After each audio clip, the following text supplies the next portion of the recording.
Bonjour à tous. Alors je suis heureuse de vous retrouver sur mon canal pour cette nouvelle vidéo qui ce mois-ci sera un récit de voyage astral. Alors si vous avez déjà vu les épisodes précédents de récits de voyage astro, vous avez certainement pu constater que ce que je vous ai raconté sont des sorties de corps un petit peu, assez articulées. Et donc, vous pourriez être enclin à penser que toutes mes sorties de corps, tous mes voyages astro sont structurés de la sorte. Mais vous devez tenir compte que pour l'instant, je ne vous ai raconté que 5 ou 6 expériences de voyage astro. Mais ces expériences que je vous ai racontées sont, entre guillemets, les meilleures que j'ai vécues tout au long de cette incarnation. Mais en contrepartie, j'en ai vécu des milliers d'autres qui n'étaient vraiment d'aucun intérêt, jusqu'à me mettre en colère parce que je n'arrivais pas à faire ce que je voulais faire.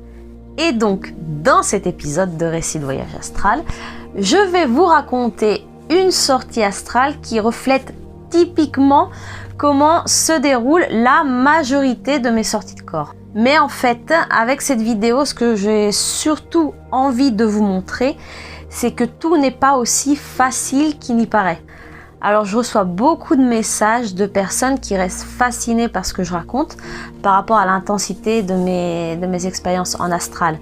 Mais comme n'importe quelle personne, pour arriver à faire quelque chose de grandiose, il faut énormément d'entraînement et vivre énormément d'expériences décevantes sur une même thématique avant d'arriver à un résultat satisfaisant. Comme vous le savez, je fais des sorties de corps depuis que je suis toute petite. Donc, à ce jour, j'ai comptabilisé des milliers de sorties de corps. Sur ces milliers de sorties de corps, il y a une centaine à peine que je peux considérer comme intéressantes. Donc, si vous êtes aux premières armes et que vous n'avez fait que très peu de sorties en astral, il est absolument normal que vous n'ayez pour le moment aucune expérience satisfaisante à raconter. C'est comme quelqu'un qui apprend à jouer du piano. Au début, vous serez capable de faire seulement des morceaux en utilisant une main. Puis, au fur et à mesure des leçons que vous prendrez et des mois qui passeront, vous commencerez à jouer des morceaux de plus en plus intéressants et laborieux, jusqu'à arriver à faire des concerts en public et à en faire peut-être votre métier. Et c'est vrai que quand on ouvre YouTube ou les réseaux sociaux, où l'on trouve des personnes qui ont l'air d'avoir des vies extraordinaires, des corps extraordinaires, on a tendance à oublier et à ne pas voir tout le travail qui se cache derrière. Et cela peut devenir frustrant pour les personnes qui regardent ce super profil. Car ce que l'on voit, c'est seulement le résultat de notre travail et non le travail qui se cache derrière. Donc avec ce récit de voyage astral, je vais vous raconter ce qui se passe dans la majeure partie de mes voyages astro. Vous allez voir que souvent c'est très frustrant, que je me mets souvent en colère aussi, et que généralement j'ai l'impression d'être prise pour une poire. Mais avant de commencer cette vidéo, comme d'habitude, je tiens à rappeler à vous qui me regardez que cette vidéo reflète mon expérience personnelle. Donc, ce que je raconte et les conclusions auxquelles je suis arrivée sont le fruit exclusif de ce que j'ai vécu. Je ne prétends donc pas détenir la vérité, mais seulement un petit fragment de celle-ci qui n'est propre qu'à moi-même. Ok, nous pouvons donc commencer. Donc je sais que pour tous ceux qui sont habitués à voir mes vidéos, je répète toujours la même chose, mais pour ceux qui sont nouveaux sur ce canal, ce voyage astral commence toujours plus ou moins de la même manière, c'est-à-dire qu'il n'est pas recherché de ma part, tout d'abord, mais je le fais de manière spontanée. Donc, je m'endors et je reprends conscience, cette fois-ci, dans ce cas spécifique, sans passer à travers un rêve lucide. Et donc, je me réveille complètement immergé dans l'eau. Donc, à ce moment-là, quand je prends conscience, je ne sais pas si je suis dans la mer, dans un lac ou dans une piscine. Mais en tout cas, l'eau est extrêmement claire, ce qui me fait donc penser d'être dans une piscine ou si je suis dans une très grande étendue d'eau, d'être pratiquement à la surface de celle-ci. Je suis donc bien sûr consciente d'être à l'intérieur ou d'un rêve lucide ou d'un voyage astral. Donc je ne suis pas prise d'un sentiment de panique qui pourrait être lié à la peur de me noyer. Et je prends donc quelques instants pour réfléchir à ce que je vais bien pouvoir faire pendant ce voyage astral. Donc dans ces conditions, il est bien sûr pour moi beaucoup plus facile d'élaborer un plan d'action. Alors premièrement, bien sûr, je me demande qu'est-ce que je peux bien faire au milieu de l'eau. Et ensuite, la deuxième pensée qui me traverse l'esprit est ou j'essaye de remonter à la surface pour voir dans quel endroit je me trouve, ou bien d'ouvrir un portail sous l'eau, les fameux portails que j'ouvre pour pouvoir me déplacer, pour aller dans un endroit de mon choix. Je décide donc d'opter pour la première solution et je commence à nager pour rejoindre la surface de l'eau. Quand, après plusieurs brasses, j'arrive à sortir la tête de l'eau, je me rends compte d'être effectivement à l'intérieur d'une piscine municipale. Je rejoins donc le bord, je sors de la piscine comme le ferait n'importe qui, donc en prenant l'échelle, et je me dirige vers la sortie de la piscine, encore en maillot de bain. Mais ne trouvant rien d'intéressant à faire autour et me trouvant plutôt dans une situation ennuyeuse, je décide d'ouvrir un portail énergétique pour aller autre part. Alors avant de continuer, je tiens à faire une petite précisation par rapport au portail. Par rapport à ceux qui font des voyages astraux de manière non spontanée et qui donc préparent et planifient leur sortie de corps, moi je ne sais jamais quand ça va arriver. Et donc, je ne planifie jamais rien. Il y a quelques petits trucs qui, de temps en temps, me viennent à l'esprit. Mais comme je l'ai fait depuis l'enfance, je veux pas dire que j'ai tout fait, mais j'ai déjà fait pas mal de choses. Et comme la majeure partie de mes sorties ressemblent à celles que je suis en train de vous raconter dans cette vidéo, et donc que la majeure partie du temps, je n'arrive pas à faire ce que j'ai envie de faire, et bien souvent quand je me retrouve en astral, je m'ennuie. Je peux même dire de manière disons un petit peu familière que en fait ça me gonfle parce que de toute façon je sais que même si j'ai envie d'aller dans un endroit bien défini, je suis un petit peu près certaine qu'il y aura quelque chose qui m'empêchera d'y aller et je suis consciente que la plupart du temps ce sont des choses que je projette moi-même de manière inconsciente.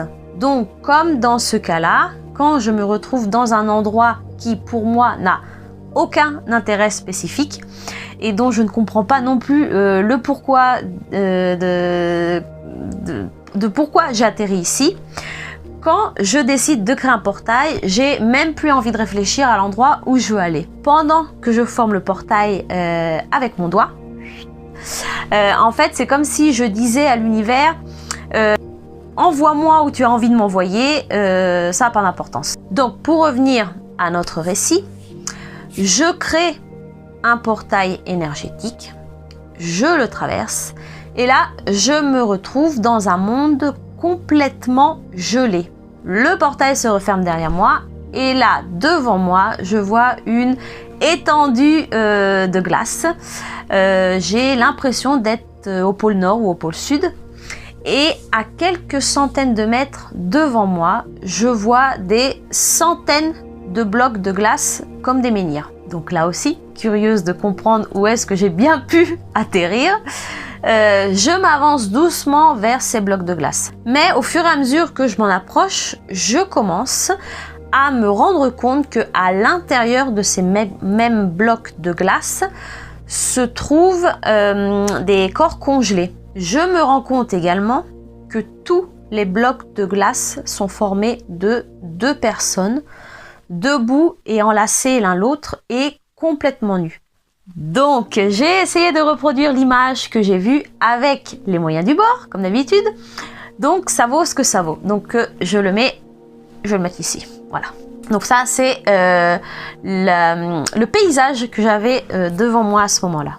Je m'enfonce petit à petit à l'intérieur de cette étendue de menhir de glace et je commence également à me rendre compte que les personnes à l'intérieur sont vivantes dans un état statique permanent. Mais en revanche, ce dont je ne me rends pas compte, c'est que apparemment, me trouvant dans une dimension qui a une fréquence vibrationnelle beaucoup plus basse par rapport à la mienne.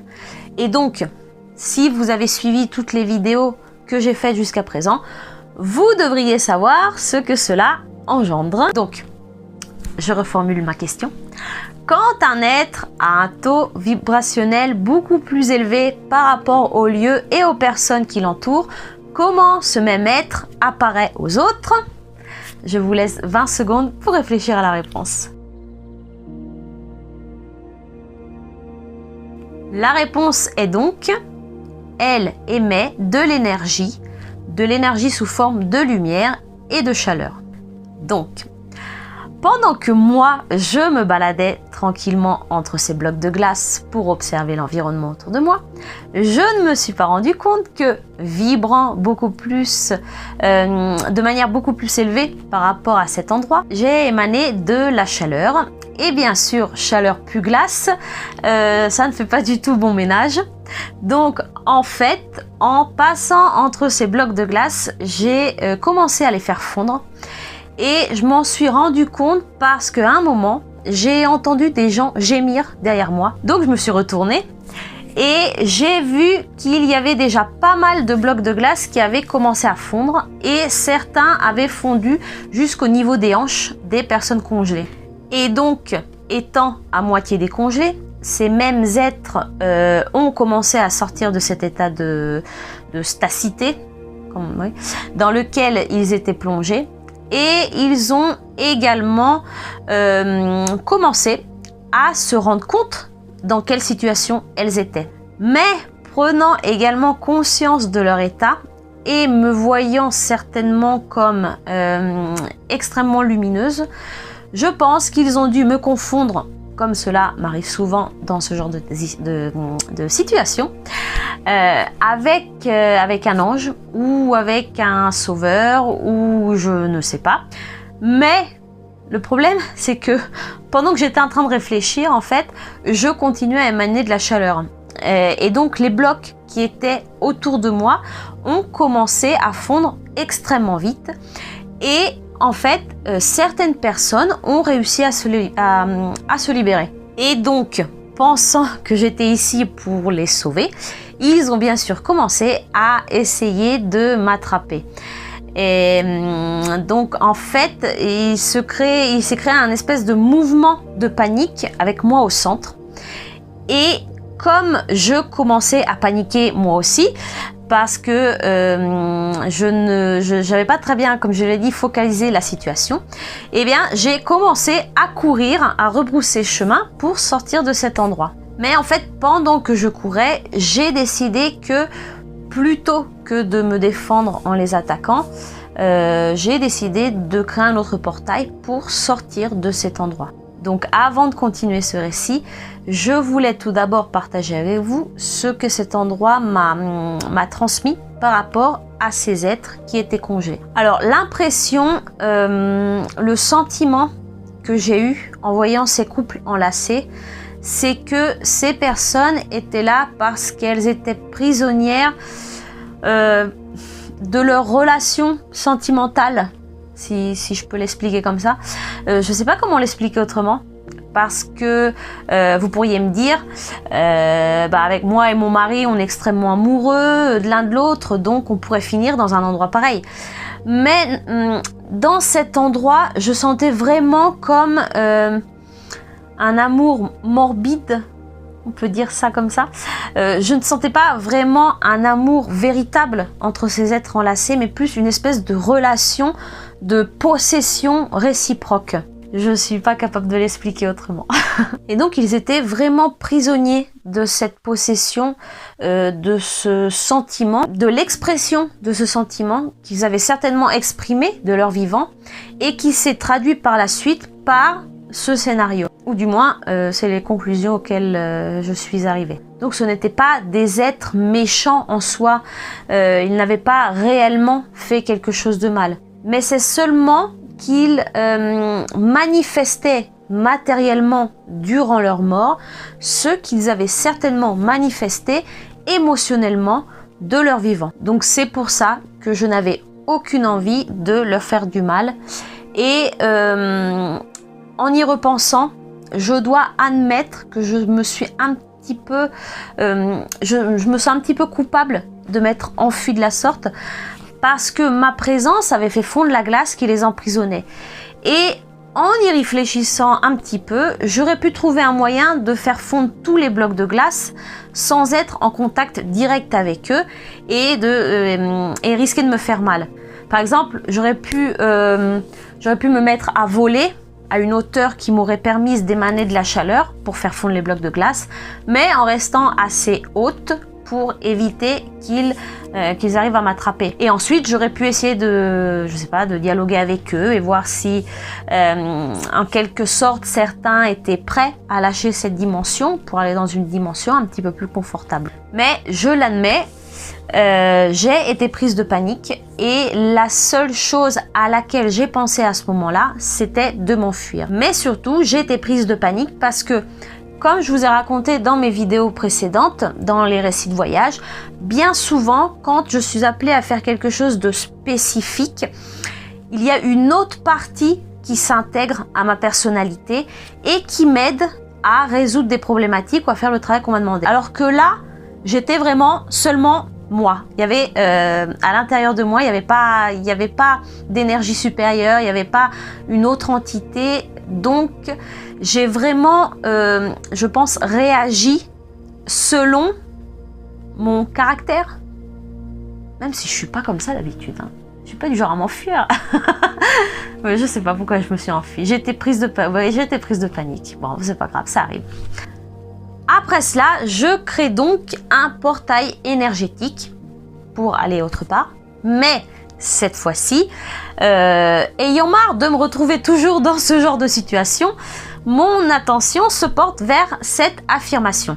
Bon, j'en ai marre, hein, donc je veux un maître pour répondre à toutes mes questions parce que j'en ai marre de me retrouver dans ce genre de situation à chaque fois. Merci! Donc, je forme mon cercle avec mon doigt, le portail s'ouvre et je passe de l'autre côté. Mais moi, quand je formule ma demande et que je pense à un maître, je pense bien évidemment à un maître ascensionné. Et où je me retrouve? Ben, pas devant un maître ascensionné. En fait, quand je passe le portail, je me retrouve complètement immergée dans une flaque de boue. Donc je commence à me relever et je regarde autour de moi. À ce moment-là, j'ai encore un petit peu l'espérance de me trouver dans un endroit où se trouve un maître ascensionné. Je me dis, bon Gwen, c'est pas parce que tu te retrouves au milieu de la boue que ce n'est pas un endroit où il y a quelqu'un à qui tu peux poser des questions. Alors, devant moi, je vois un paysage qui est similaire à un paysage de rizière chinoise. Donc, je mets une autre photo ici, voilà. Donc, en fait, j'ai atterri dans un des bassins d'une des rizières qui se trouve sur le flanc d'une montagne. Et devant moi, à perte de vue, s'étendent des montagnes avec justement des rizières. Quand je me retourne, au-dessus de moi, je vois un petit chemin qui serpente le long des rizières et je décide donc de le rejoindre. Au bout de quelques mètres, au détour d'une des collines, j'entends des voix d'enfants qui exclament « Merci maître, on se voit la semaine prochaine !» Et donc, j'entends « maître » et donc je dis oh, « Finalement, j'ai réussi à aller là où je voulais. Donc, je remonte le petit chemin qui porte vers ces mêmes voies. Et je vois au loin un groupe d'enfants qui s'éloigne d'un vieil homme assis par terre, les jambes croisées, et qui a l'aspect, l'apparence des maîtres chinois de l'Antiquité. Donc là aussi, je mets une photo. Donc c'est pas lui que j'ai vu, mais il ressemblait à lui. Donc je commence à penser, ok, donc ça doit être le maître ascensionné que j'ai demandé. Et donc je décide, une fois le petit groupe éloigné, de m'approcher. Et une fois arrivé à sa hauteur, je m'adresse à lui en lui disant très humblement « Bonjour maître ». Mais en fait, à ces paroles, il se retourne vers moi et fait une de ses têtes en me voyant que maintenant j'en rigole, mais alors sur le moment, ça m'a pas du tout fait rire parce qu'en fait, le sourire qu'il arborait jusqu'à maintenant, en fait, il s'est décomposé et il a exclamé « Oh non, encore toi !» En fait, j'ai été extrêmement peinée quand il m'a dit ça parce que je ne comprenais pas pourquoi il avait cette réaction parce que moi, je n'avais pas du tout idée de qui c'était. Et d'ailleurs, je le lui ai dit. Je lui ai dit que j'étais désolée de le déranger, que peut-être lui savait qui j'étais, mais moi, je n'avais absolument aucune idée de qui il était. Et en fait, il ne m'a même pas laissé le temps de finir ma phrase, qu'il m'a réexpédié, il m'a renvoyé dans mon corps. Il a fait comme ça, de la main, et il m'a réexpédié dans mon corps et je me suis réveillée en fait. Mais en fait, à ce moment-là, je me suis pas réveillée simplement en disant bon, ok, c'est pas grave. Mais je me suis réveillée, mais vraiment, mais énervée, en colère et frustrée comme jamais. Parce que quand on a besoin de moi pour faire un travail et pour aller chercher quelqu'un encastré dans le bas astral, par exemple, alors là, il y a du monde à la porte. Mais quand c'est moi qui demande quelque chose pour avoir de l'aide, alors là, il n'y a plus personne. Donc, à partir de là, me sentant tellement offensée, et pendant un certain nombre de temps, j'ai dit stop, je ne veux plus faire de voyage astral. Et à chaque fois que je me retrouvais dans un endroit où je savais que je devais faire quelque chose, que j'avais quelque chose à faire de particulier, qu'on m'y envoyait pour faire quelque chose, je refusais simplement de faire le travail. Je me reconnectais à mon corps et je retournais dans mon lit. Alors je sais que j'ai eu une réaction très immature, mais ce qui se passait dans ma vie privée était un désastre. Et j'en avais marre de pas non plus réussir à faire quelque chose de correct en astral. Et donc j'en avais marre d'être prise pour une poire. Alors oui, je sais, c'est nul comme expression, mais je préfère éviter de dire des gros mots. Donc, disons que ce genre de sortie astrale est quelque chose qui arrive 95% du temps. Donc là aussi, je parle pour moi, après je ne sais pas les autres.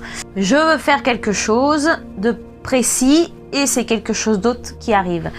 Ou bien j'ai prévu de faire un voyage long parce que je me sens vraiment ancrée dans l'endroit où je suis, je vois vraiment de manière très claire, je suis très consciente et en fait je sais pas pourquoi, au bout de quelques secondes, voire quelques minutes, je me retrouve dans mon corps. Je me retrouve par exemple debout à côté de mon lit, je me retourne pour observer mon corps et je me réveille presque immédiatement. Et cela se répète pendant la même nuit, 5, 8, 10 fois de suite. Et sans que je ne décide quoi que ce soit. Donc je sors, je rentre, je sors, je rentre. Et c'est extrêmement fatigant. Mais surtout, ça n'a aucun sens et ça n'a aucune utilité à mon goût. À part m'énerver, bien sûr. Ça fonctionne très bien. Ou bien je suis en train de parler avec quelqu'un qui me raconte ou qui m'explique quelque chose de très intéressant. Mais je ne sais pas pourquoi là aussi, je suis catapultée dans mon corps et donc je reste avec la moitié du discours en main.